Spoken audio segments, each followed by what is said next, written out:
Her escape changed everything. Now I'm trapped in a marriage with a prince who doesn't want me. No. But will his darkness consume us both? Chapter 1. Beauty is a danger. The morning fog had yet to lift as Luca kneaded dough in the small kitchen of their cottage, the warmth from the fire mingling with the cold dampness of the early hour. The scent of fresh bread and herbs filled the air, comforting in its simplicity. This was the life Luca had always known. Simple, steady, quiet. His hands moved through the motions with practiced ease, the flour dusting his clothes as he worked beside his mother. She sat at the table, her sharp eyes never leaving him. As always, there was a quiet intensity in her gaze, a silent reminder of the rules she had drilled into him since he could remember. Luca, a boy of 16 with unruly brown hair and eyes that were too soft for the world, was his mother's only child.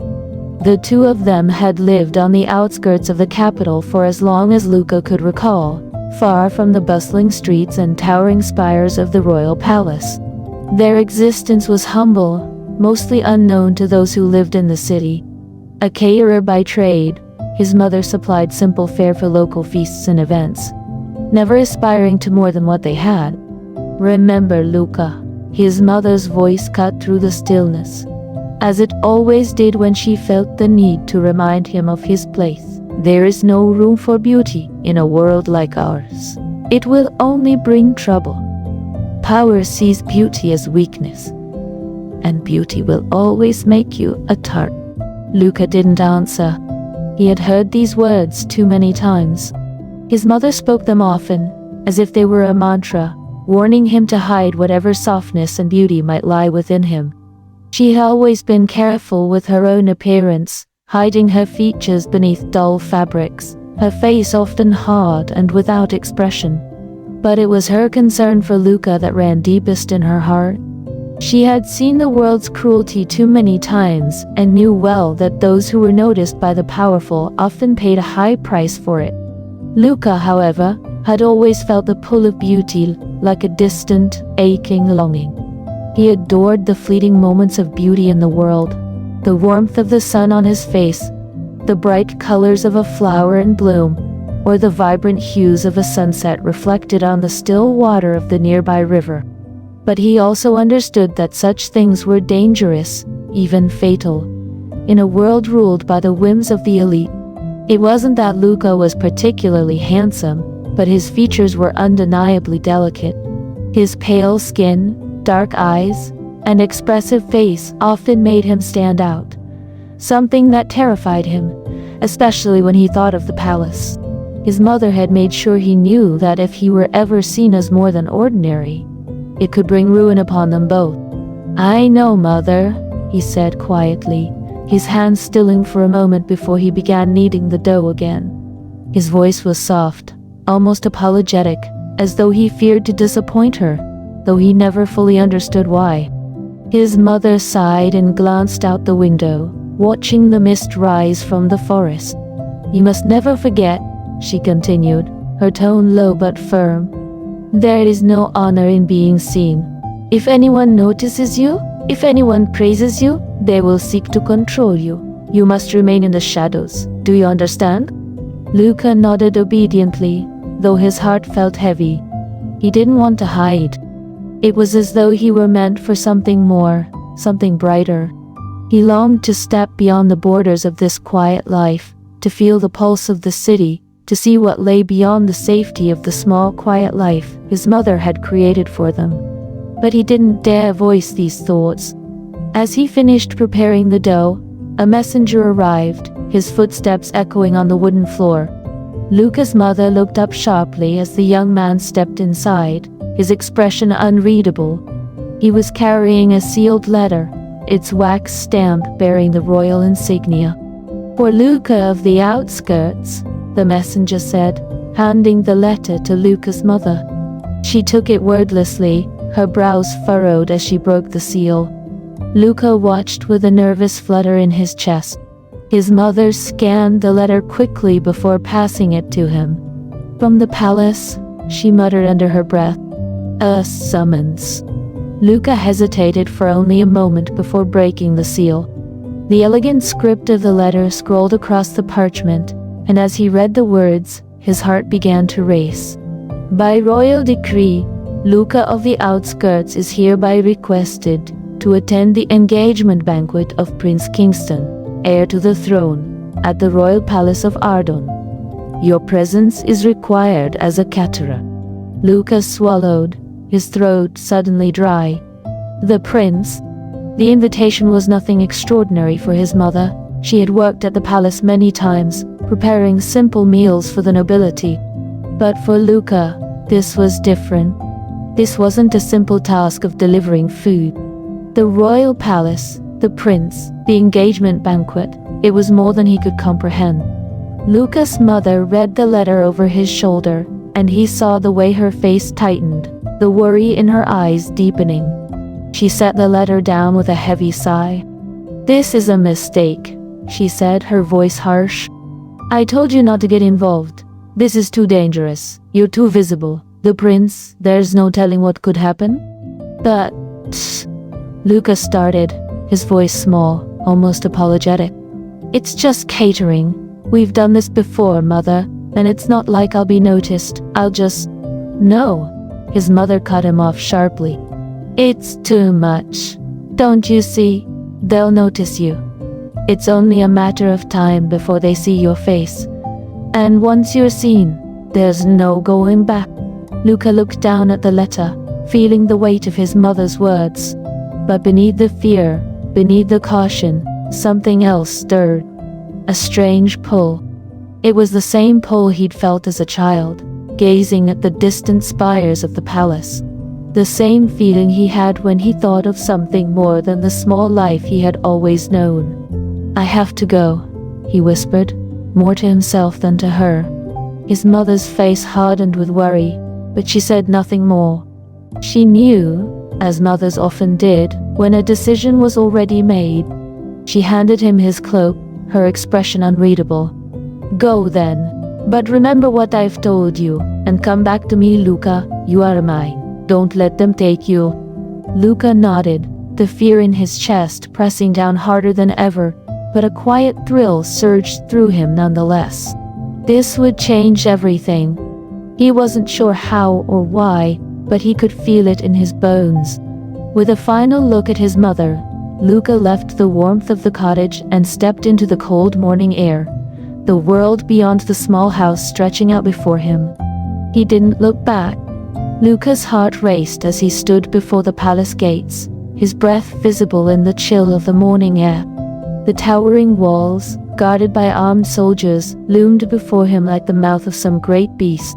It was as if he had stepped into another world, one that seemed both alien and alluring. The gates before him felt like the final line between the life he had known and the life he was about to enter.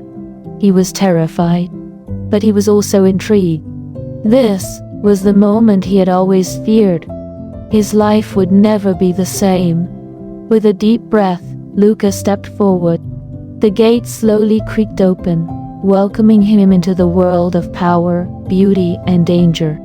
Chapter 2: The Engagement Banquet. Luca had never seen anything like it. The grand hall of the royal palace was a blur of gold, silk, and jewels. A world of excess and opulence far removed from the humble cottage where he had grown up. His breath caught in his throat as he stepped into the heart of the banquet, his eyes wide, trying to take it all in. The high ceilings, adorned with intricate murals, seemed to stretch endlessly above him. The grand chandeliers cast soft, glowing light across the room, illuminating nobles in their finest attire, their laughter ringing like chimes through the air. Luca had spent most of his life hidden from such grandeur, serving in the background of simple town feasts, never allowed to stray into the limelight. But here, within the palace, even the servants moved with a strange grace, their heads slightly bowed as they weaved through the crowd. Everything felt controlled, suffocatingly so. At first, Luca tried to blend into the background, helping the kitchen staff serve dishes to the guests. His hands trembled as he carried the plates of food, the weight of his task heavier than he expected. But no matter how hard he tried to focus on his duties, he couldn't help but glance over at the royal couple at the center of the room. Prince Kingston, tall and striking, was engaged in conversation with various nobles, his dark eyes scanning the crowd with an almost haughty detachment. The fiancée, a woman of stunning beauty with cascading golden locks, sat beside him, her smile polite but her gaze distant. She was radiant, dressed in a gown that shimmered like the night sky, but Luca could sense an unease in her, something beneath the surface that didn't match her flawless exterior. As Luca made his way to a nearby table, he overheard whispers from the nobles standing around him. Hushed voices full of suspicion and gossip. They say the prince has been meeting with another woman, someone from the southern lands. His fiancée knows nothing of it. Luca's breath caught in his throat. He wasn't sure why, but something in the conversation felt wrong, unsettling. His mind raced with questions. Who was this other woman? Why would the prince risk his engagement for an affair? The rumors swirled around him as he continued to serve the banquet, the tension in the air palpable. Every so often, his gaze flickered toward the fiancée, who seemed to be growing more restless with every passing minute. Her eyes flicked nervously toward the prince, then away, as though she were trying to piece together something that didn't make sense. It was then that she looked at him. Luca froze, his heart pounding in his chest. Her gaze was sharp, cutting through the noise and chaos of the banquet, locking onto him with an intensity that made his breath hitch. "You?" The fiancée's voice was soft, but there was an unmistakable authority to it. Without thinking, Luca stepped closer, his heart racing. "Yes, Your Grace," he stammered, unsure what she wanted. "Come here," she said in a low voice, waving him closer. "I need to speak with you." Luca moved quickly, his legs stiff with nerves. As he approached her, he felt a strange mix of fear and curiosity twist in his stomach. She was sitting at the table now, her hands folded neatly in front of her. Her face was calm, but there was a flicker of something deeper in her eyes, fear, perhaps, or anxiety. "I overheard something," she began, her voice quiet but urgent. "I need to know if it's true. Is the prince seeing another woman?" Luca's throat went dry. He hesitated, torn between his loyalty to the prince and the truth that had slipped from his lips during the earlier conversation.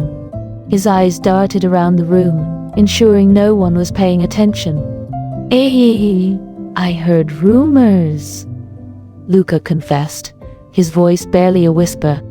"I don't know if they're true, but yes, I overheard them too. The prince has been seen with another woman." The fiancée's face paled. For a moment, she looked as though she might faint. But then, as if pulling herself together, she stood abruptly, knocking her chair back with a harsh scrape.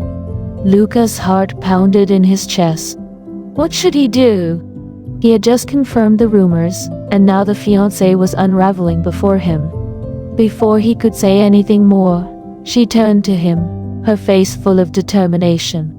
Luca didn't know what to say. He didn't understand why she'd want his help. He was just a lowly servant. But something in her eyes, something desperate, made him hesitate. I'll stand guard outside your door," Luca said, unsure if his voice was steady. "No one will know. I won't let anyone in." She looked at him, her eyes searching his face for any sign of hesitation. Seeing none, she nodded quickly. "Thank you," she murmured. And without another word, she swept past him, disappearing into the corridors of the palace. Luca lingered for a moment in the banquet hall, trying to steady his racing heart. The weight of what he had just done settled heavily on his shoulders. He had betrayed the prince, but he had no time to think about it. The fiancée needed him. With one last glance toward the prince, who was still engrossed in conversation, Luca hurried toward the fiancée's chamber. The palace was vast, and it took him a while to find the right wing. When he finally reached her door, His heart was still pounding in his chest. But he took a deep breath and stood guard as she had instructed. The minutes stretched into what felt like hours. Luca was growing anxious, the silence oppressive. Every time someone passed by, his heart would skip, but he remained still, just as he'd promised. Then, there was a sound, a faint creak, as though someone was slipping through the door. Luca tensed, his attention snapping to the door. But before he could react, he heard soft footsteps retreating, growing quieter and quieter as they disappeared into the distance. Luca's stomach dropped. She was gone. The fiancé had fled. Panic surged through him. What should he do? He had just been standing there, trusting that she would return, but she had disappeared, leaving nothing but an empty room and the faint scent of her perfume in the air. And then, as if summoned by the tension that filled the air, Prince Kingston appeared, his figure dark against the palace lights. His gaze locked onto Luca instantly, a flicker of suspicion in his eyes. "What is this?" The prince's voice was low and cold, filled with growing anger. "Where is she?" Luca opened his mouth to explain, but before he could get a word out, Kingston's eyes narrowed and he advanced on him. "You were supposed to be guarding her," Kingston accused, his voice rising. "What have you done? Where is she?" Luca's breath caught in his throat as he realized the full weight of his mistake.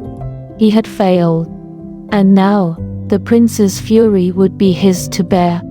Without another word, the prince gestured to his guards, who moved in swiftly, seizing Luca's arms. Luca's heart sank as he was dragged away, his mind racing with confusion and guilt. The palace, once a place of awe, now felt like a prison, and Luca's life was about to be irrevocably changed. Chapter 3: An Empty Chamber. The cold stone walls of the palace dungeon seemed to close in around Luca as he sat on the hard, unforgiving floor. His arms ached from where the guards had roughly bound him, and his head throbbed with a dull pain. He hadn't had a chance to process what had happened: the fiancé's sudden departure, the prince's furious accusations, and the ensuing chaos that had erupted around him. Now, in the dim light of the dungeon, he was left to stew in his own confusion, unable to make sense of it all. The silence was broken by the sound of footsteps echoing down the hallway. Luca's heart skipped a beat as the heavy wooden door swung open, revealing two royal guards who stepped inside, their faces unreadable. They didn't speak as they pulled him to his feet, roughly untangling the rope around his wrists. "Come with us," one of them grunted, motioning for Luca to follow. He didn't have the strength to protest, and so he walked obediently, his mind spinning with questions. They led him through a series of narrow hallways, down into the heart of the palace, where the royal court would gather. The courtrooms, high-ceilinged and regal, were filled with nobles, servants, and officials, all murmuring amongst themselves as they awaited Luca's arrival. The air was thick with tension, and as Luca was thrust into the center of the room, all eyes turned to him. Prince Kingston stood near the raised dais, his eyes dark with fury, his posture rigid. But it was Queen Alara, the calm and calculating queen of the kingdom, who caught Luca's attention. She sat on her throne, her regal presence commanding the room. The queen's eyes locked with his, for a brief moment, her expression unreadable. Luca's stomach twisted with dread. He had been expecting punishment, but nothing had prepared him for the weight of the court's gaze. The murmurs died down as the royal guards pushed Luca forward, forcing him to kneel before the queen. His head remained bowed, his hands still shaking from the earlier ordeal.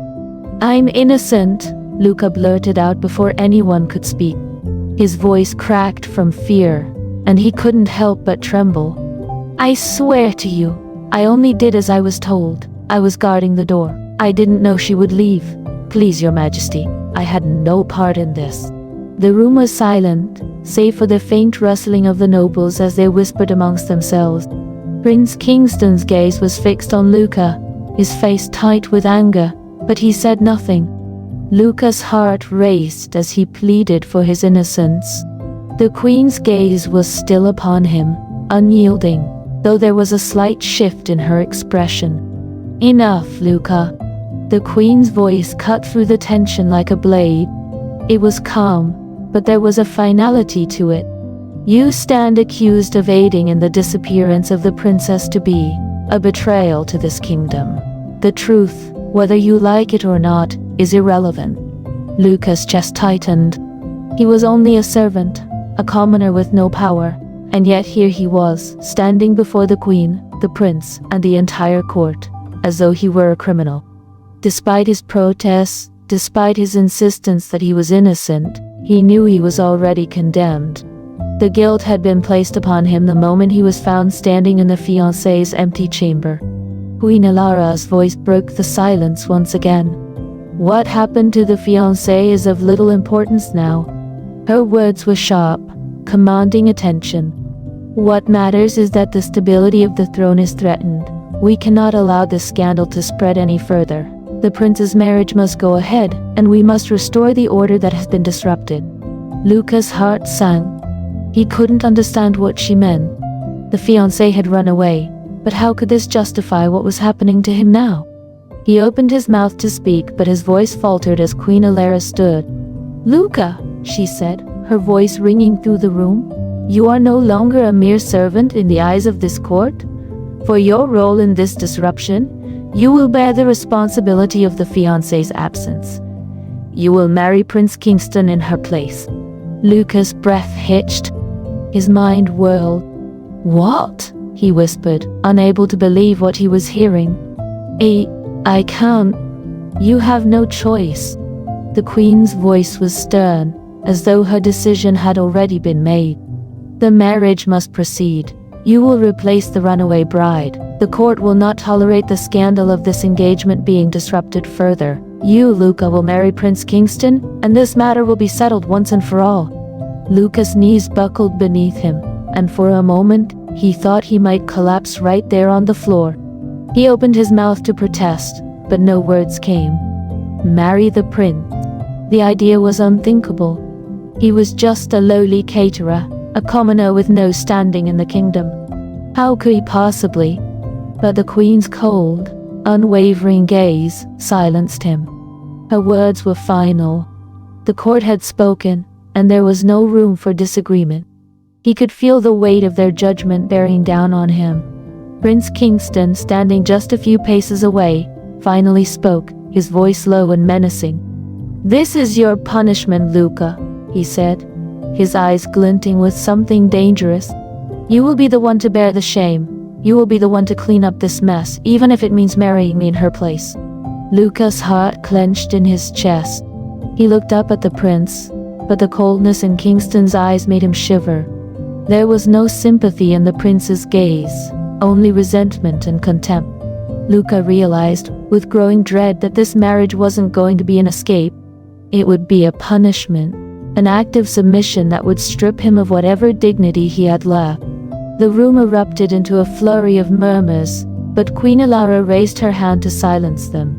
"Let it be known that the matter is resolved," she declared, her voice echoing throughout the hall. "Prince Kingston and Luca will be married, and the scandal will be buried. There will be no more discussion on the matter." Luca's head spun. He was trapped in a nightmare, and there was no waking from it. His life, his entire future, was now in the hands of the very people who had ruined it. He had been nothing but a tool, a pawn in the palace's schemes. And now, there was no escaping the consequences of his forced marriage. As the guards moved to escort him out of the court, Luca felt a bitter, helpless resignation settle over him.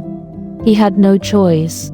He was no longer just Luca, the humble caterer from the outskirts of the capital. He was the replacement for the runaway bride, and his life would never be the same again. Chapter 4. The Queen's Decree. The palace was alive, with the hum of whispers, the shocked murmurs of nobles, and the quiet clinking of golden goblets as the court absorbed the news. Luca could barely comprehend the weight of what had just transpired. One moment, He had been an unwilling witness to a fiancé's flight. The next, he found himself at the heart of a royal decision that would bind him forever to Prince Kingston. Lucas' pulse raced as he was escorted out of the courtroom by the royal guards. His mind was a whirlwind of disbelief, guilt, and fear. What had just happened? Had the queen really just ordered that he marry the prince? The very thought made him dizzy. As the guards led him through the cold, echoing hallways of the palace, the queen's voice still rang in his ears, her words firm and unyielding. "You will replace the runaway bride." She had made her decree, swift and certain, and there was nothing Luca could do to escape it. His fate had been sealed in front of the entire court, and now there was no turning back. Luca tried to remind himself that it wasn't his fault, that he hadn't asked for any of this. But it didn't matter. To the court, to the royal family, his innocence meant nothing. Luca was nothing in the eyes of the powerful, just a pawn in a game far beyond his understanding. The royal halls felt like a prison now. Every room, every shadowed corner seemed to mock him with its opulence. As he was shown to a small dark chamber to prepare for the wedding, Luca could hear the soft sounds of the palace in turmoil. Servants scurried to and fro, arranging things for the hasty ceremony that would take place in a matter of hours. His stomach twisted at the thought. He was no longer the humble caterer from the outskirts of the capital. He was now an unwelcome part of the royal family, an object of disdain and mockery in the eyes of the court. His marriage to Prince Kingston would be political, a mere formality to quell the scandal, a swift solution to restore the kingdom's dignity. Luca stood in front of the mirror, his reflection a stark contrast to the finery around him.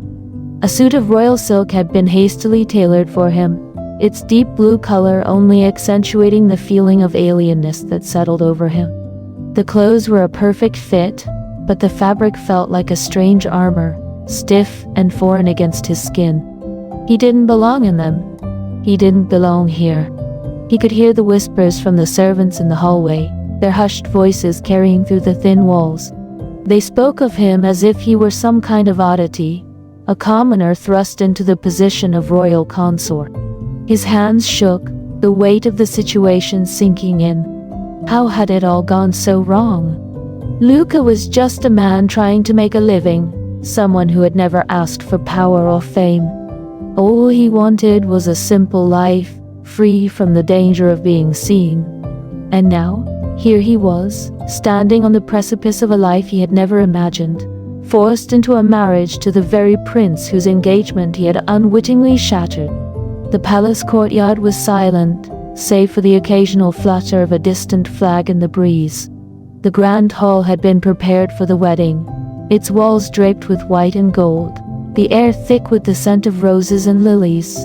The court was already gathering, nobles in their finest clothes whispering amongst themselves, eyes filled with judgment. Luca stood by the side, his hands clenched at his side. He was to be married to Prince Kingston, but not in any ceremonial, joyous way. The air was thick with resentment and disdain. The nobles watched him like he was an animal being led to slaughter. They couldn't have cared less about his feelings. To them, he was just a symbol of the royal family's failure, a mistake that needed to be swept under the rug. Luca's heart hammered in his chest as the prince finally entered the room. Kingston was dressed in regal attire, his dark eyes cold as he scanned the room. The prince's demeanor was as rigid as ever, his expression impassive. Luca could see the anger simmering beneath the surface. His resentment was palpable, and the prince's gaze briefly flicked toward him with the faintest hint of disgust before turning away. Luca swallowed hard. He had been thrust into this situation against his will, and yet the weight of it all felt crushing. It wasn't just the fact that he was marrying a prince, it was the public humiliation of it all. The nobles would watch him, judge him, and in the end he would be no more than a pawn in the royal game. The queen had already made her decision. There was no room for argument. Luca was trapped. The ceremony was brief, nothing like the romantic unions Luca had imagined. There was no warm exchange of vows, no declarations of love or promises of happiness. Instead, the prince's gaze remained fixed on the space ahead, his lips tight as the court watched in silence. Luca stood before the altar, barely able to look at the prince. His hands trembled, his heart racing. He had never wanted this, never wanted to be seen by these people, never wanted to be the object of their contempt. But here he was, standing at the edge of a life he hadn't chosen, bound by the very institution that had condemned him.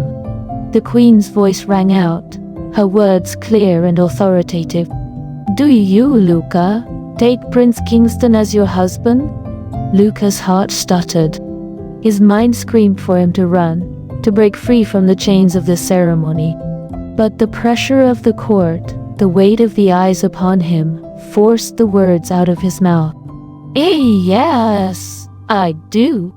And with those words he was bound to Prince Kingston in a marriage that held no love, no tenderness, only the cruel hand of political necessity. The ceremony ended quickly, with no cheers or celebration. The court's eyes followed every move, their disdain palpable, their whispers louder than any cheers would have been. As Luca stood there, his chest tight with panic, he felt a single bitter truth wash over him. His life, his future, was no longer his own. He was owned by the prince now, an object of royal control, with no way to escape. And as he turned to face the prince, he realized that this marriage would be the beginning of a new kind of punishment, a life bound by the weight of the prince's cruelty and the court's relentless judgment. Chapter 5. A Marriage Without Choice.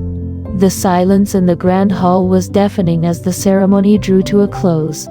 The grand gilded doors were wide open, yet they felt like the gates of a prison.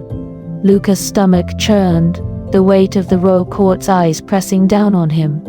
His mind felt distant, as though everything happening around him was an absurd nightmare he couldn't wake from. Luca had been forced into this moment, into this marriage, by the relentless hand of the queen and the cold decision of the crown. This wasn't a union born of love, or even mutual respect. It was a political sacrifice, a quick fix for a royal embarrassment.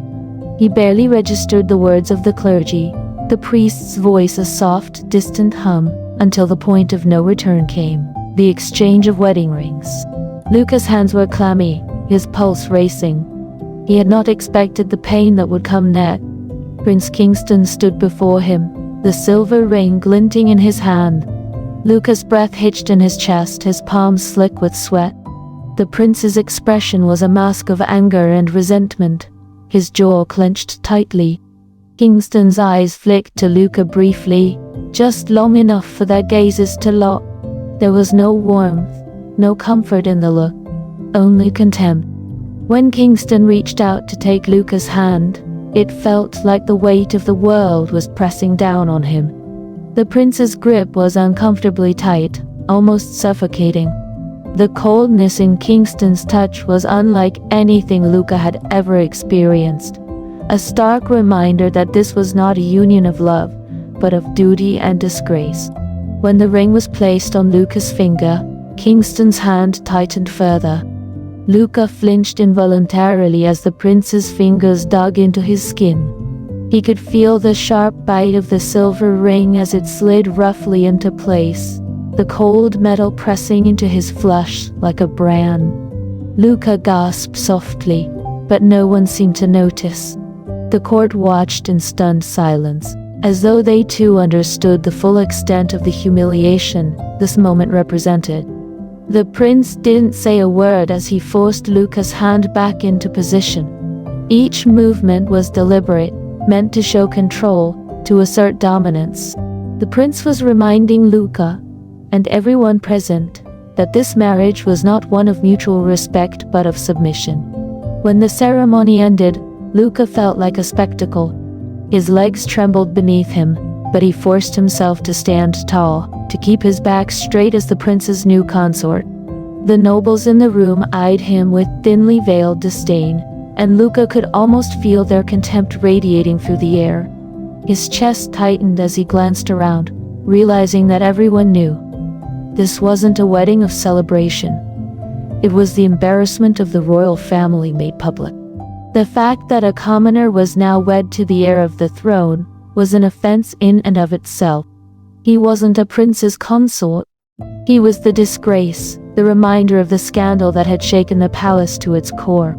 The nobles didn't try to hide their disgust. Their eyes flicked over him as if he were a freak, an anomaly. Some of them whispered to each other in hushed tones, but their gaze remained fixed on him. Some snickered, others turned their heads, pretending to ignore him. But it was all too clear. To them, Luca was a symbol of failure, not a husband to the prince. As Luca stood there, unable to move, the sound of laughter cut through the air. A nobleman, one Luca recognized as Gust, stepped forward from the crowd. His eyes gleamed with malice, and a sneer tugged at the corner of his lips. "A commoner in the royal bed," Gust said loud enough for everyone to hear, his voice dripping with mockery. "How charming! What a fine display of the crown's desperation." Luca's stomach churned. He wanted to shrink into the shadows, to disappear beneath the weight of the humiliation. But the eyes of the court were still on him, still scrutinizing his every move. Kingston didn't respond to Gust's tone. Luca's heart sank. The prince didn't care. He didn't care about Luca's suffering, or the way the court looked at him. He didn't care that Luca's very presence had turned into an object of disgrace. The prince stood at Luca's side, but the distance between them was unspoken. The space between them felt immeasurable, even as their bodies were forced together by the marriage. Gust's words cut deeper than Luca cared to admit. He knew what they meant. He was a pawn, nothing more than a political tool, a replacement for a bride who had fled. His heart twisted in his chest, the sting of betrayal and rejection gnawing at him. The court, still watching, observed Luca's every reaction. When the prince remained silent, when he showed no emotion, no reaction to the taunts, Luca understood that he was alone in this. There would be no comfort from Kingston, no words of reassurance, no kind gesture to make him feel seen. He was nothing more than a tool to fix a royal problem, a sacrifice to restore the family's honor. The ceremony ended without fanfare. The noble guests filtered out of the hall in small clusters, leaving Luca and Kingston standing alone before the gathered court. The weight of the situation sank into Luca's chest, the silent judgment of the nobility pressing down on him. He had been married not out of choice, not for love, but as an act of political expedient. The wedding had been a cold affair, devoid of joy or celebration. He wasn't a husband, he was a symbol of royal failure. As the prince turned to leave the hall, his back stiff and unyielding, Luca felt the gravity of his new life settle over him. There would be no tenderness here, no kindness. He was nothing to the prince, and even less to the court. But the prince's silence spoke volumes. Luca was now part of the royal family, but he wasn't wanted, and he knew it. Chapter 6. The First Night. Luca's new chambers were cold, far colder than the modest home he had shared with his mother. The stone walls seemed to breathe the chill of the night, and despite the thick blankets on the bed, he couldn't seem to find warmth. His eyes scanned the unfamiliar room, the large dark wood furniture, the heavy curtains that blocked out the view of the palace grounds, the ornate carvings in the stone walls that looked more like prison bars than decoration. It felt more like a tomb than a sanctuary. The bed was stiff, its mattress too firm, the sheets too crisp. It was as if the palace itself wanted to make it clear that Luca didn't belong here. His body ached from the tension of the day, but the exhaustion of being thrust into this new life left him unable to sleep. He lay in the stillness, staring at the ceiling, listening to the faint sounds of the palace in the distance, the muffled voices of servants, the distant clink of silverware, the occasional footsteps of guards walking through the corridors. For a moment, Luca allowed himself to close his eyes and tried to block out the truth, but sleep wouldn't come. He was too alert, too aware that everything in his life had changed in a way he could never have imagined. There was no escaping this. Suddenly, the door to his chamber opened without warning, and he sat up immediately, his heart pounding. Kingston stood in the doorway, his cold eyes meeting Luca's, and for a brief moment, the prince's gaze seemed to pierce right through him. Luca froze. "You've been given a room, a bed," Kingston said, his voice like ice. "But this is not a gift. You will be punished for your place here." Luca's stomach twisted. He had no idea what the prince meant, but the tone in his voice told him it wouldn't be good. Kingston stepped into the room, his presence commanding and oppressive. "You think this is a sanctuary, don't you?" He gave a dark laugh that sent a chill up Luca's spine. "The court expects you to be here, but you're a symbol of disgrace." He moved closer, towering over Luca. "I will not let you forget that." Luca swallowed, trying to muster the courage to respond. But no words came. Without another word, the prince turned on his heel, his voice cutting through the air. "Go wash the royal garments, the ones in the laundry room. They need to be done tonight." His voice carried no compassion, no hint of kindness, only command. Luca's hands were raw from the frigid water, his fingers trembling from the cold. The laundry room was dimly lit, filled with the scent of soap and mildew.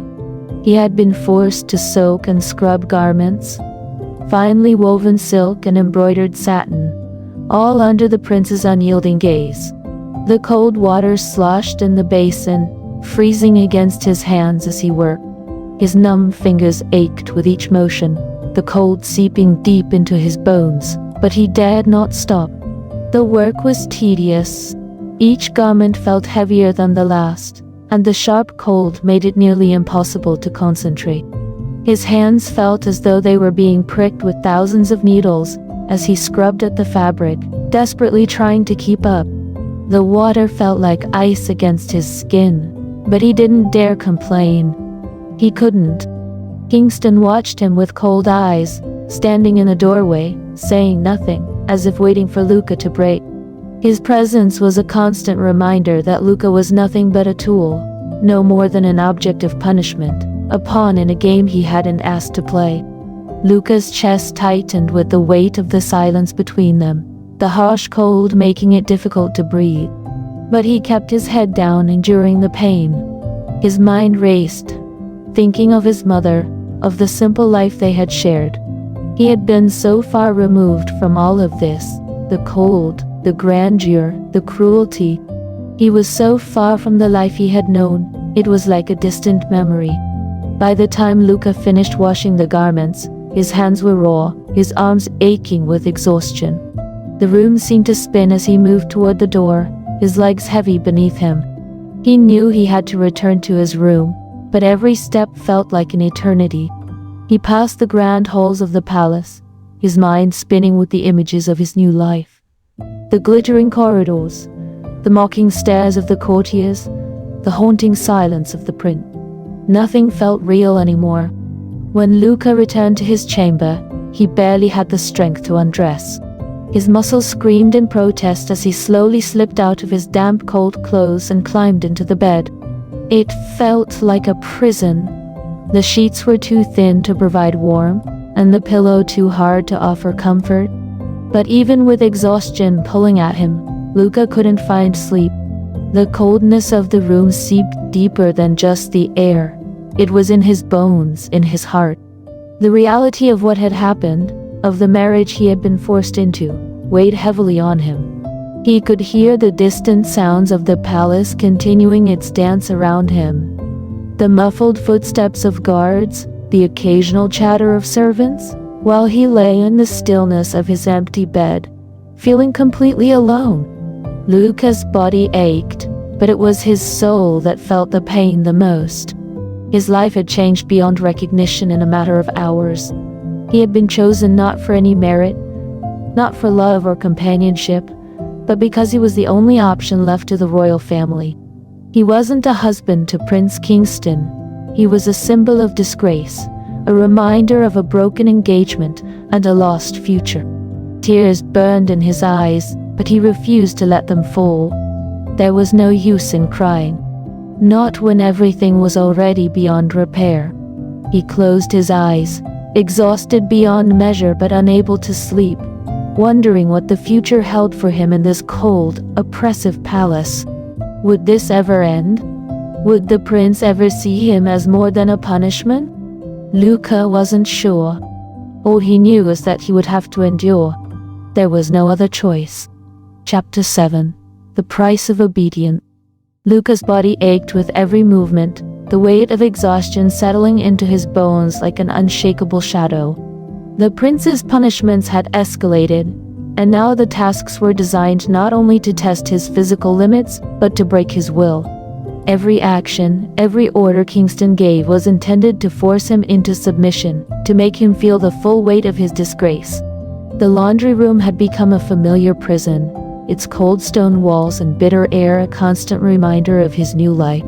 The water in the basin seemed to freeze his hands as he scrubbed the royal garments, the icy chill seeping through the fabric and into his very soul. It wasn't just the physical pain of the freezing water that cut at him, but the mental toll, the constant reminder that he was nothing more than a tool, a servant, a punishment to the prince and the court. The nights were the worst. The freezing air stung his skin, the temperature dropping so low that his breath misted in front of him. But Kingston had ordered him to stay there until the task was done, and Luca had learned quickly that there was no room for questioning, no room for argument. He had to comply, or face even harsher consequences. His hands were raw and cracked from the cold, his fingertips numb from the unrelenting freeze. He scrubbed at the clothes with grim determination, his body trembling from the cold. But he refused to let it show. Every muscle in his body screamed for rest, but he pushed through it. He wouldn't beg. Not for the warmth, not for mercy, not for anything. Luca's silence became his armor. Kingston watched from the doorway, his arms crossed over his chest, eyes sharp and calculating. The prince had seen Luca in this state many times before, broken, exhausted, but still standing. Still silent. It infuriated him. Kingston had set out to break Luca, to strip him of his dignity and force him into obedience. He wanted to see the tears, the pleading, the surrender. What he saw instead was resilience, a quiet, unyielding dignity that only seemed to grow stronger with each passing punishment. The prince's fingers tightened at his sides, his jaw clenched in frustration. Why wouldn't Luca break? He had given him every ordeal, every test. He had made him suffer. But still, Luca endured. His body may have been crumbling under the weight of the prince's commands, but his spirit remained untouched. As the days passed, Kingston began to notice something unsettling. The servants, the very people who had once mocked Luca, who had whispered behind his back, were now showing him sympathy. They whispered in the corners when they thought no one could hear, their eyes softening when they passed him in the halls. Some even offered him quiet words of encouragement, gestures of kindness that had been completely absent when he first arrived. At first, Kingston told himself that it didn't matter, that these servants were simply pitying Luca, or that their whispers meant nothing. But slowly, unease began to creep into his chest. He couldn't ignore the way the servants would sometimes stop to glance at Luca with something like respect in their eyes. They were no longer mocking him. They were respecting him. And that, more than anything, irritated Kingston. Who was Luca to gain such sympathy? One evening, as Kingston passed by the kitchen on his way to his chambers, he caught a brief exchange between a servant and Luca.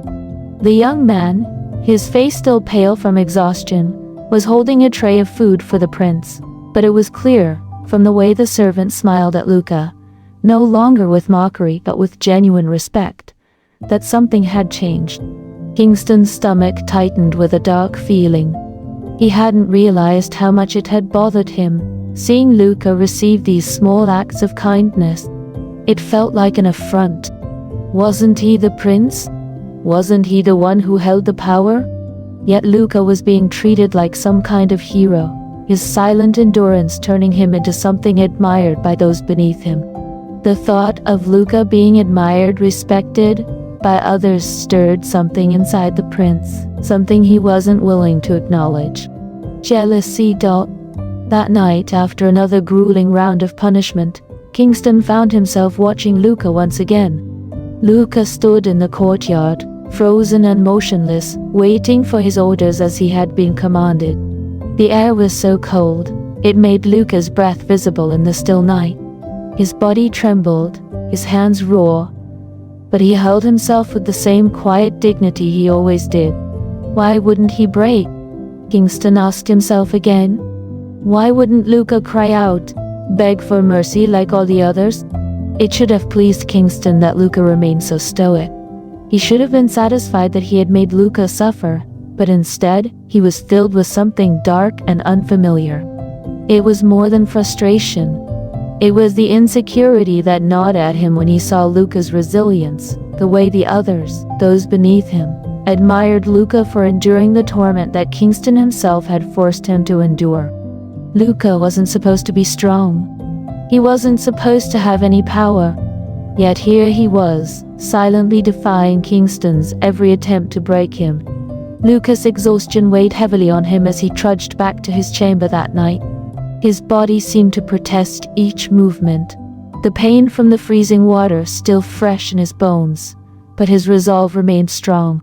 His composure was unbroken. Despite everything, he refused to show the prince the weakness he so desperately craved. As he lay in the stiff bed, his body trembling from exhaustion, Luca felt an odd sense of pride. It was small, almost imperceptible, but it was there. He had survived. He had endured the prince's punishments without breaking, and he would continue to endure. In the dark silence of his room, Luca could hear the soft thud of his own heartbeat, steady and unyielding. He would not bend. He would not break. And for the first time since entering the palace, Luca allowed himself to close his eyes with the smallest flicker of hope. A hope that one day, the prince would see him not as a pawn, but as something more. Chapter 8. Discipline. The cold of the courtyards was a relentless torment. Each night, the air seemed to cut through Luca's clothes, seeping deep into his bones. He had grown used to the sting of the ice against his skin, but the pain never dulled. It was as if the very air conspired against him. Each gust of wind, another reminder that he was an outsider, a punishment meant to suffer. The prince's orders were clear.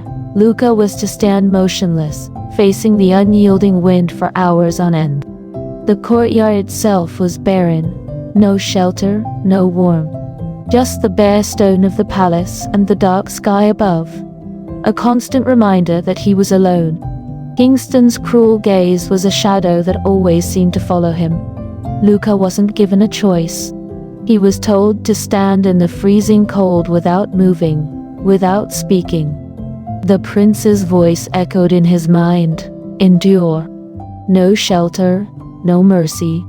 Just endless, unforgiving discipline.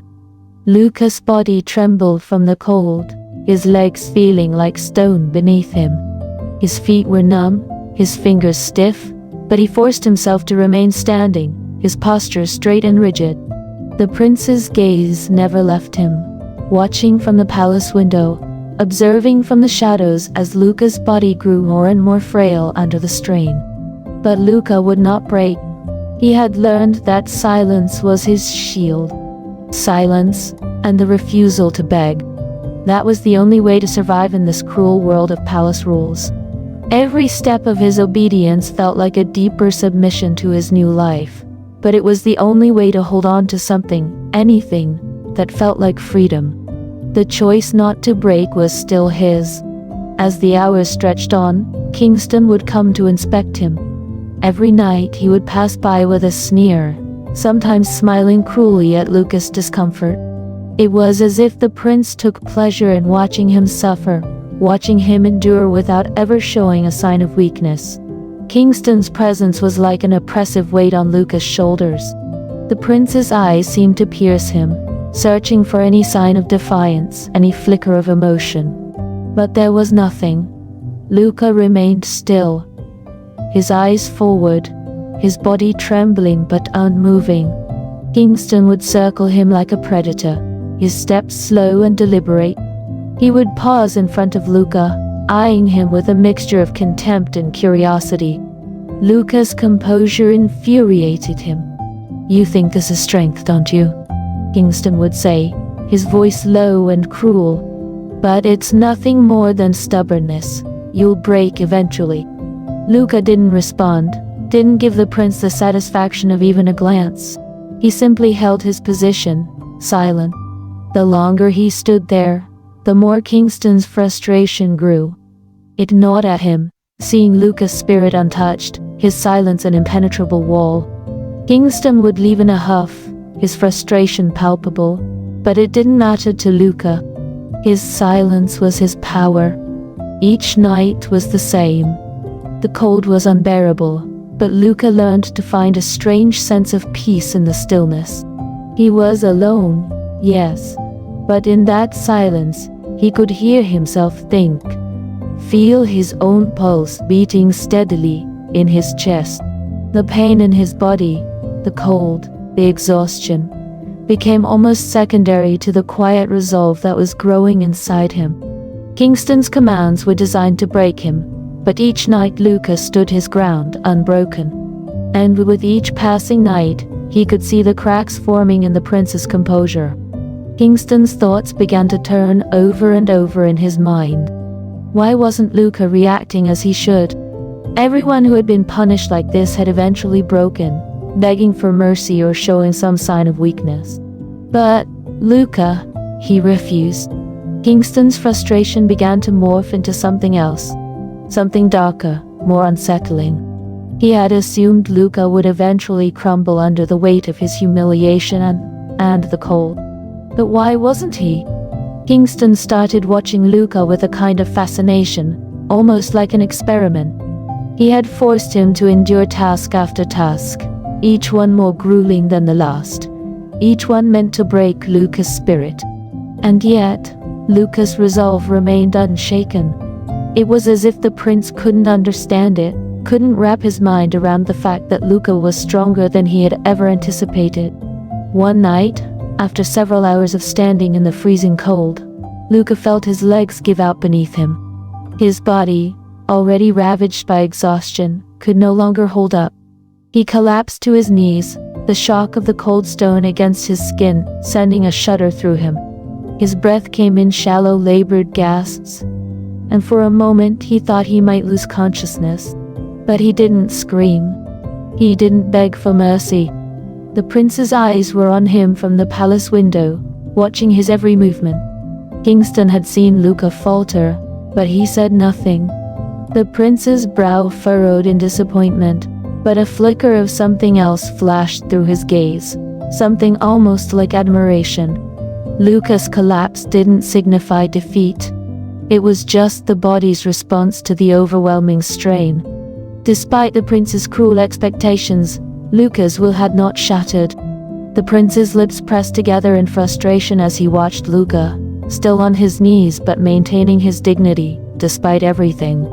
Kingston didn't know what to think anymore. His plan to break Luca had failed.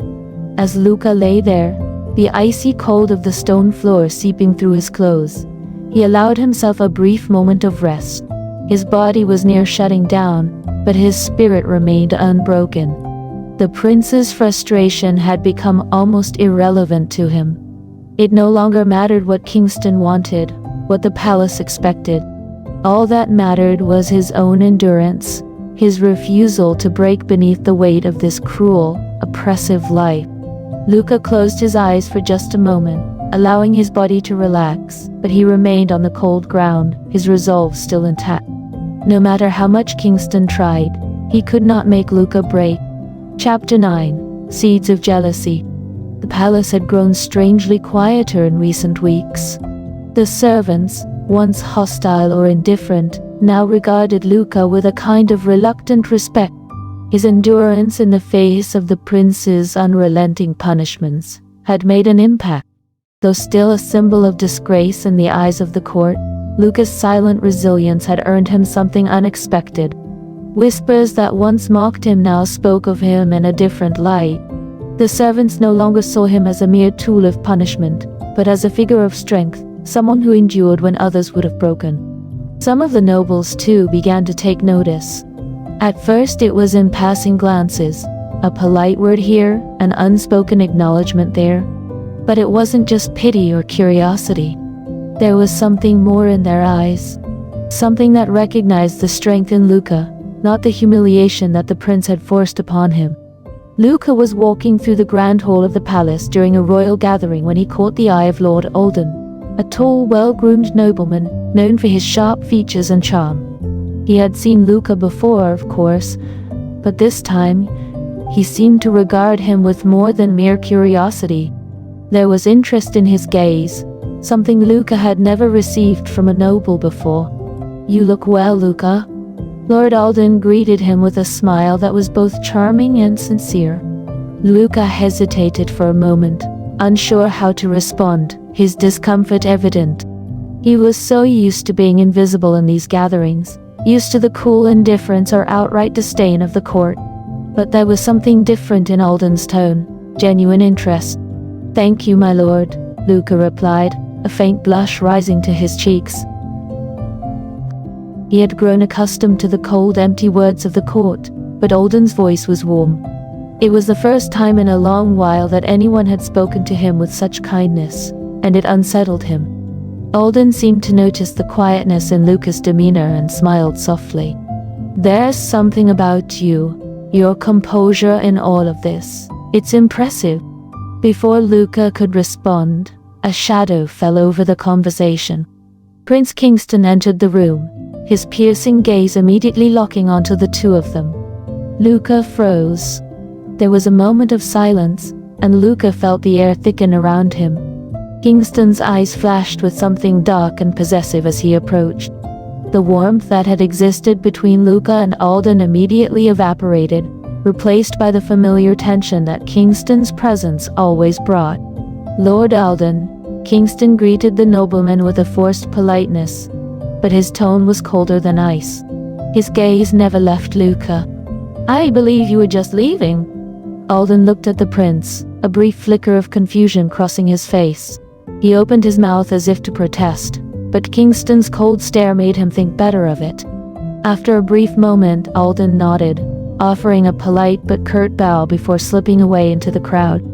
Luca remained standing, his heart hammering in his chest. Why had the prince reacted like that? Kingston turned toward Luca with a sharpness that made him take an instinctive step back. The prince's eyes were hard, as if calculating Luca's every move. When Kingston finally spoke, his voice was low and dangerous. "You belong to me, Luca." Kingston's words were almost a growl, his tone heavy with possessiveness. He stepped closer, invading Luca's space, his presence suffocating. "Don't forget that." Luca swallowed, his pulse quickening. The prince's words were sharp, but there was something else in them. A possessiveness that felt heavier than usual, darker. He didn't know how to respond. The command in Kingston's voice was unmistakable, but there was something about the way the prince spoke, the intensity behind the words, that sent a shiver down Luca's spine. Luca could feel the weight of the prince's gaze, and for the first time since their marriage he felt truly exposed. His thoughts swirled in a haze of confusion. Was this just another form of punishment? Was this possessiveness just another tool to humiliate him further, to remind him of his place? Or was something else stirring beneath the surface? Kingston didn't wait for a response. He turned on his heel, his long cloak sweeping the floor behind him, and walked away, leaving Luca standing there, caught between a strange sensation and the unsettling question of what had just transpired. As Luca watched the prince's retreating figure, his thoughts became a tangled mess. Why had Kingston's tone changed? There had been something in his eyes, something Luca had never seen before. Was it care? Or was it something darker? For the first time since he had arrived at the palace, Luca's thoughts shifted from mere survival to something more complicated. He wasn't sure what it meant, but he couldn't ignore the shift in the atmosphere between him and the prince. There was a growing tension in the air, an unspoken current that seemed to draw them closer even as it kept them apart. Later that night, Luca lay in bed, staring up at the unfamiliar ceiling, his mind racing. He tried to make sense of the prince's words, but the more he thought about them, the more confused he became. Was Kingston's possessiveness a sign of something else? Could the prince be feeling something other than anger and disgust? Was it possible that in all the cruelty, something deeper had begun to form between them? Luca's heart fluttered uneasily in his chest. It was too soon, too complicated to understand. But one thing was clear. Kingston's hold on him was no longer purely about power. It had begun to shift, and with it, Luca's understanding of their relationship was starting to evolve. As Luca lay awake in the silence of the night, he couldn't help but wonder, what was the prince really feeling? Was there a deeper connection beneath the cold, cruel surface of their marriage? Or was this just another game of control? For the first time, Luca wasn't sure what the future held, and the uncertainty gnawed at him. One thing was clear, however. The prince had planted a seed of something far more dangerous: jealousy. Kingston watched Luca more closely than he ever had before, his gaze lingering longer than usual. The prince's harshness hadn't wavered, but there was a new layer to his behavior, an underlying curiosity that he couldn't shake. Luca's resilience, his unwavering silence in the face of every punishment, had begun to fascinate him. Despite the prince's cruel orders, Luca had not broken. Instead, he remained stoic in his endurance, a quiet strength that Kingston couldn't ignore. It gnawed at him in ways he didn't understand. The prince had expected Luca to crack, to fall apart, but Luca hadn't. Not once. And now, Kingston found himself watching him in the hallways, in the courtyards, his eyes lingering longer than they should. It confused him. For the first time in a long while, Kingston began to question the way he had treated Luca. Was there something more? Something beneath the surface of his cold cruelty? Luca's realization. Luca had long been accustomed to fear. Fear of the prince, fear of the palace, fear of everything that had changed when he crossed those gates. But recently, there was something else stirring in him. A confusion mixed with a deep, unexplainable longing. The harshness of Kingston's behavior still lingered like a shadow between them, but Luca's heart no longer beat in fear when the prince's gaze landed on him. The anger, the cruelty. Luca had learned to endure it. But there was more to Kingston now. His eyes weren't always full of rage. Sometimes there was something else there, something Luca couldn't define. Luca's thoughts often drifted toward Kingston. The prince had become a constant presence in his life, but it was no longer just a shadow of punishment. It was more complicated than that now. When Luca caught Kingston watching him, whether in the garden, in the hall, or from the corner of a crowded room, there was something vulnerable in the way their eyes met. The connection that had started as a mere survival instinct had begun to shift. Something about Kingston's quiet attention made Luca question whether the prince's cruelty had always been about control, or if it had been about something deeper. Luca didn't know what he felt anymore, whether it was fear, confusion, or something else entirely. But there was no denying that his feelings for Kingston were beginning to change. One evening, after a particularly harsh day, when Kingston had pushed Luca to the limits of his endurance, forcing him to stand outside in the bitter cold until his limbs had nearly frozen, Luca found himself wandering the palace gardens. His hands were still raw from the cold, his body aching from the hours of punishment. He needed space, needed to be alone. As he walked through the garden's winding paths, his thoughts clouded, Luca heard the soft crunch of footsteps behind him. He turned, his heart lurching in his chest, only to find Kingston standing there, his expression unreadable, but his gaze softening when he saw Luca. For a long moment, neither of them spoke. The night air was crisp, the only sounds being the rustling of leaves and the distant hum of palace life. Kingston stood in front of him, watching him with an intensity that sent a shiver through Luca's spine. The prince's face was close now, and Luca could feel the heat from his body, even through the chill of the night. "Luca," Kingston said softly, his voice surprisingly gentle. "You've been through so much." Luca swallowed hard. His chest felt tight, his thoughts swirling. He hadn't expected to be spoken to this way, not after everything. But there was a softness in Kingston's tone that made Luca feel something he hadn't allowed himself to feel in a long time. A flicker of hope. "You're still here," Kingston continued, his eyes searching Luca's face as though looking for something. His hand, seemingly without thinking, reached out and gently cupped Luca's cheek. The touch was soft, unlike any of the forceful commands or harsh gestures Luca had become accustomed to. For the first time, the prince was tender, and Luca felt his heart race in response. The touch sent a strange warmth through him, and for a moment, it felt like the world had shifted. Luca didn't pull away. He stood there, frozen, unsure of what to do, yet unable to move. Kingston's voice broke the silence, quieter now, almost as if he was speaking to himself. "You've been strong, Luca. I don't know how you do it." Luca's heart was hammering in his chest. He had always seen the prince as someone imposing, someone whose every action was designed to break him.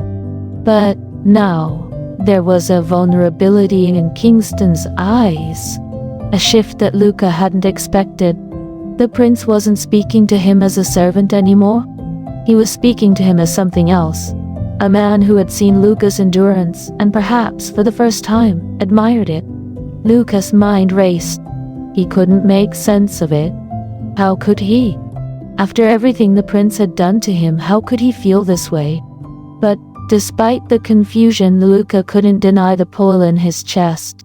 There was a tenderness in Kingston's touch that made his stomach flutter, a warmth in the prince's eyes that was too intimate to ignore. The spark of love. Kingston stepped closer, his thumb brushing across Luca's cheek. The touch sent a shiver through Luca's entire body. His heart raced, and for the first time in a long while, he allowed himself to hope. "You've been through so much, Luca," Kingston repeated, his voice barely above a whisper. There was a strange vulnerability in the way he spoke now, one that made Luca's pulse spike in his ears. Luca's thoughts were a tangled mess. Could this be real? Could there be something more than cruelty and punishment between them? His mind screamed at him to pull away, to reject the prince's touch, to keep the walls between them firmly intact.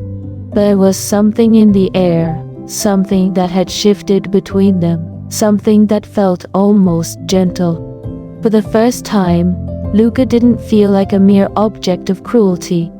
He felt seen, truly seen, as if Kingston had finally taken notice of his inner strength. And maybe, just maybe, it wasn't just about control anymore. Luca's heart stirs. Kingston's hand lingered on Luca's cheek, his touch lingering a moment longer before he slowly dropped it, his gaze still searching Luca's face. There was something unspoken in the way they looked at each other, something fragile and tentative, like a bridge slowly being built between them. Luca's heart raced. The warmth of the prince's touch still lingered on his skin, his chest tightening with an unfamiliar feeling. He didn't know what to make of it. He didn't know if he could trust it. But he couldn't help the small trembling hope that began to stir deep within him. Could the prince's cruelty truly be the beginning of something else? Could love grow from this twisted bond? The night air was still, and for a moment it felt like time had stopped between them. Luca stood frozen, his heart racing as he realized that something had shifted irrevocably between them. The walls they had both built around themselves, Kingston with his arrogance and Luca with his silence, were beginning to crumble. Something had changed. Something had begun to grow between them. Luca didn't know what it was or where it would lead, but he couldn't ignore the pull in his chest, the hope that perhaps, after all the pain, there could be more than just cruelty, more than just punishment. The prince's eyes softened for a moment before he stepped back, the moment slipping away as quickly as it had come. But Luca couldn't shake the feeling that this was just the beginning. A beginning of something far more complicated. Chapter 11. Prince takes Luca to the mountains. It was a rare occasion when Prince Kingston left the confines of the palace for anything other than royal duties. So when he announced that he would be taking a hunting trip to the mountains, Luca was surprised to find himself included. He had expected to be left behind, to continue his endless cycle of punishment and endurance. But Kingston, for reasons Luca couldn't quite understand, had ordered him to come along. The mountains were a world away from the cold marble halls of the palace. The air was crisp, sharp against Luca's skin, and the towering peaks loomed above them like silent, unfeeling guardians. Despite the beauty of the landscape, Luca couldn't shake the unease that settled in his chest. The prince's presence was never far from him, like a storm cloud that had a way of turning violent without warning. As they climbed higher into the mountains, Luca struggled to keep pace. The rocky path was treacherous, and the cold air made it difficult to breathe. His feet, unaccustomed to such rugged terrain, began to feel the pressure. The sharp pricks of thorns from the low-hanging bushes along the trail were the least of his worries. He winced as his feet were scratched and scraped, each step feeling more painful than the last. But he pressed on, unwilling to show weakness, unwilling to complain. Kingston, ever watchful, noticed Luca's discomfort. "You're falling behind, Luca." His voice was low, more annoyed than concerned. Luca didn't respond, his focus on putting one foot in front of the other. But after a few moments, he stumbled, unable to keep his footing. His legs buckled, and he tumbled to the ground, sharp pain shooting through his feet from the thorns that had embedded themselves in his shoes and skin. "Luca," Kingston's voice softened, and to Luca's surprise, the prince knelt beside him without hesitation. His hands moved quickly, and before Luca could react, the prince scooped him up effortlessly, lifting him in his arms as though he weighed nothing. Luca's breath caught in his throat. He had never been touched so gently by Kingston, not in all the time they had been married. The prince's arms were strong, holding him with a surprising tenderness that made Luca's heart flutter against his ribs. "You're an idiot for not saying anything sooner." Kingston's voice was still harsh, but there was no mistaking the care that underlined his words. He adjusted Luca in his arms, ensuring the weight was properly distributed as they continued their ascent. Luca couldn't speak. His mind was reeling. Had Kingston just cared for him? The prince was known for his cruelty, for pushing Luca beyond his limits, for making him endure all manner of suffering. Yet now in the quiet of the mountain path, there was something softer in his demeanor. When they reached their camp for the night, Kingston set Luca down gently by the fire. The prince immediately began preparing their campfire and setting up their shelter, but there was a quietness in his movements, a gentleness that hadn't been there before. Luca sat close to the fire, his feet aching, his body weary. As the flames flickered, casting a soft glow on their surroundings, the tension between them hung in the air. It was the first time they were alone without the prying eyes of the palace, without the pressure of royal duties or the weight of expectation. The fire crackled as they sat in silence for a while, each lost in their own thought. Finally, Kingston spoke, his voice quieter than usual. "This is stupid," he muttered, more to himself than to Luca. Luca turned to look at him, confused. "What's stupid?" "All of this." Kingston gestured vaguely at the camp. "The whole thing. I never wanted any of this." Luca was taken aback. Kingston, the prince who had always exuded confidence and control, was suddenly speaking about his own vulnerability. There was an unspoken pain in his eyes that Luca had never seen before. "You never wanted the throne?" Luca asked, his voice tentative. He had never considered that Kingston might have doubts or fears about the life he led. Kingston laughed bitterly. "I didn't ask for any of this." His voice dropped to a whisper. "I never wanted to be king." Luca watched Kingston carefully, unsure of what to say. The prince's words were so different from the man he had grown to know, the harsh, unyielding ruler. "Then why?" Luca asked, his voice barely above a whisper. Kingston turned his gaze to the fire, his face illuminated by the soft light. His features were hard, but Luca could see the weariness that clouded his expression. It was as if a part of him had been unburdened, speaking out loud about his true feelings. "Because it's expected of me." Kingston's voice was heavy with unspoken burdens. "Because it's the way it's always been." Luca sat silently, absorbing the words. He didn't understand the full weight of the prince's responsibilities, but for the first time, he saw Kingston as more than just a cruel, distant figure. The prince wasn't just a symbol of power. He was a man who had been burdened with expectations and who had never been allowed to choose his own path. Luca felt a strange sense of empathy for Kingston in that moment. It was the first crack in the walls that the prince had so carefully constructed around himself. As the fire burned low, Kingston sat next to Luca, his gaze flickering toward him for a brief moment. The silence between them felt different now, more comfortable, less tense. It wasn't the same kind of silence they had shared in the palace, where the weight of punishment hung in the air. For the first time, there was an unspoken understanding between them. Luca looked up at the prince, noticing the lines of exhaustion on his face. Kingston's expression was softer than Luca had ever seen, and in the quiet of the night, Luca realized something. This wasn't just about cruelty anymore. This wasn't just about control. There was something deeper between them, something fragile and uncertain. Kingston's eyes met his, and in that moment Luca saw something more than just the cold, distant prince. He saw a man who had been hurt, a man who was lost in the expectations of his birth. And in that moment, Luca couldn't help but feel a flicker of affection for him. Kingston's hand, as though on instinct, reached out and brushed against Luca's shoulder, his touch lingering for a moment longer than necessary. The air between them was charged, thick with unspoken words. Luca's heart raced. This was new territory, uncharted ground in a relationship that had always been defined by cruelty. But now, there was something else. Something softer. "You're not so bad, you know," Luca said softly, a smile tugging at his lips. It was a small thing, but for the first time, it felt like the beginning of something new between them.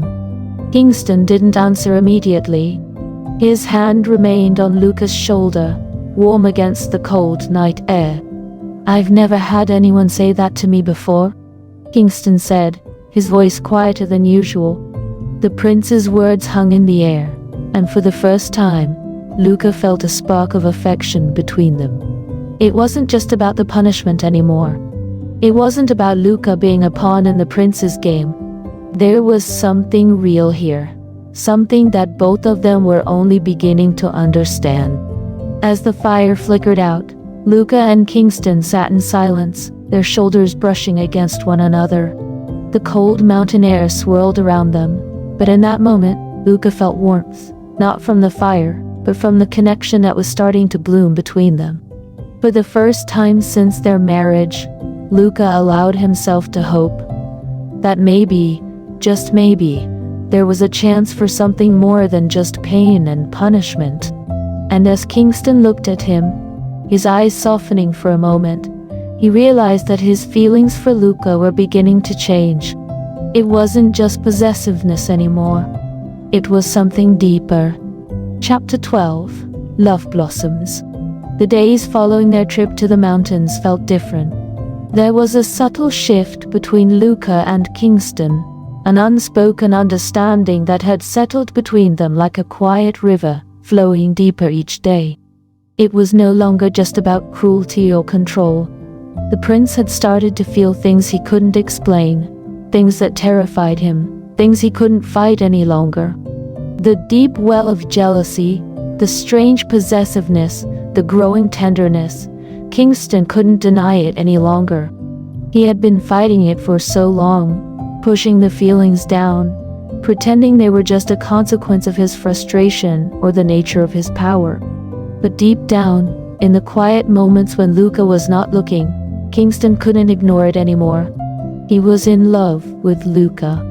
It wasn't a love that had started in passion or warmth. It wasn't something that had been obvious from the beginning. It had grown slowly, silently, like a seed planted in the cracks of the harshest soil. But now, as he watched Luca move about the palace, his quiet resilience, his unwillingness to break, Kingston saw something else. He saw Luca not as a servant, not as someone to control or punish, but as an equal. Someone with a strength and a depth Kingston had never known in anyone before. There was no denying it anymore. He loved Luca. Luca, too, had felt the change. For days, he had tried to ignore the feelings that had begun to bloom inside him, to keep himself focused on survival, on the need to remain silent and endure. But each time Kingston's eyes lingered on him, each time the prince's words softened or his touch became gentler, Luca found himself feeling something he couldn't shake. At first he had tried to resist, to keep his emotions locked away. How could he allow himself to feel anything for the man who had made his life so difficult, who had treated him with such cruelty? Yet, in the moments when Kingston's guard dropped, like in the quiet of the royal gardens, or when the prince had held him in his arms on the mountain, Luca had begun to see a side of Kingston that was not cruel, not punishing, but vulnerable and human. The truth was, Luca could no longer pretend that his feelings were just fear or resentment. He had begun to care for the prince in ways he couldn't explain. It wasn't love at first sight, but now, as he sat alone in his chambers one evening, he couldn't ignore it any longer. The prince had become more than just his captor. He had become someone Luca could see himself with, someone Luca could love. That night, when Kingston entered his room after a long day of duties, there was a quiet weight in the air between them, something different. No longer the oppressive tension of their earlier days together, but a shared quiet understanding. "Luca," Kingston said, his voice softer than usual as he stood in the doorway. He didn't move toward Luca immediately, as if waiting for the right moment. "There's something I need to tell you." Luca looked up, his heart racing in his chest. He had no idea what was coming, but something about the prince's expression made him realize this was different. This was something real. "Hey." Kingston paused, his gaze flickering with uncertainty for a brief moment. "I've been thinking a lot about us." Luca's heart thudded in his chest. He stood from his chair, the words he had wanted to say for so long rising to his lips. "What do you mean?" he asked, his voice trembling slightly, betraying the emotions he had tried to keep hidden.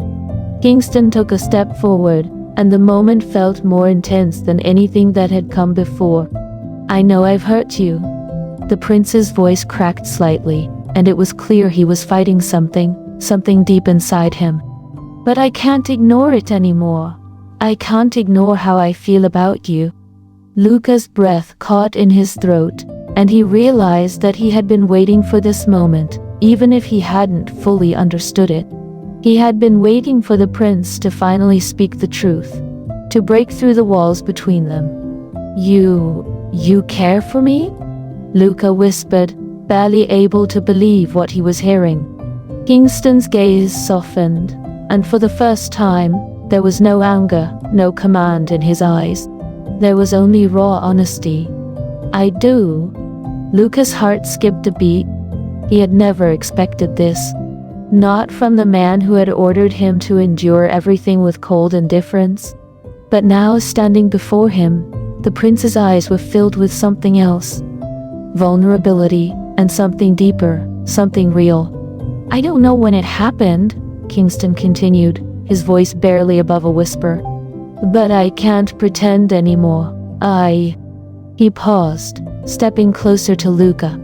"I love you." The words hung in the air like a delicate promise, and for the first time since their marriage, Luca realized something he had never considered before. This wasn't just about survival anymore. Before Luca could respond, before he could even process what Kingston had just admitted, the prince closed the distance between them. His hands gently cupped Luca's face, and for a brief moment everything stopped. There was no past, no punishment, no anger between them. There was only the present, only the raw truth of what they both felt. Luca's breath caught as the prince's lips gently met his. The kiss was soft at first, tentative, as if both of them were still unsure if it was real, if they could truly cross that line. But as Kingston's lips pressed more firmly against his, as Luca felt the warmth of the prince's mouth, something inside him snapped. This was real. The kiss deepened, and for the first time, Luca felt something more than just the weight of his past. He felt hope, desire, something he had never allowed himself to believe in. There was no cruelty, no judgment in this moment, just a bond that had grown between them, one that they were finally acknowledging. As they pulled apart, both of them breathing heavily, Luca's eyes met Kingston's. There was no turning back now. The kiss had broken down the last of the walls between them, the beginning of their new journey. Luca felt a sense of calm settle over him as he looked into Kingston's eyes. The man who had once been his captor, his tormentor, now stood before him as something more, something real, something beautiful. They were no longer trapped by the past. "I've never felt like this before," Luca whispered, his voice full of wonder. Kingston gave a small, almost shy smile. "Neither have I." For the first time in their entire relationship, Luca felt free. They were no longer bound by the cruel games of power and punishment. The chains that had once held them apart were shattered, and in their place, something new had begun to bloom. Kingston took Luca's hand, his thumb brushing across the back of his palm in a quiet gesture of affection. The prince's eyes were full of sincerity and warmth. "This is just the beginning, Luca." Luca smiled softly, his heart swelling with hope. He wasn't just a servant. He wasn't just a pawn. He was something more to the prince now. He was love. And for the first time in a long while, Luca allowed himself to believe that he was worthy of that love. The path ahead would not be easy, but it was theirs to walk together. The chapter ended not with the weight of the past, but with the promise of the future. Love had blossomed between them, fragile yet powerful. A new chapter was beginning, one full of hope, acceptance, and the possibility of something deeper than either of them had ever imagined. Luca looked at Kingston, his heart full, his soul free. And in that moment, everything changed.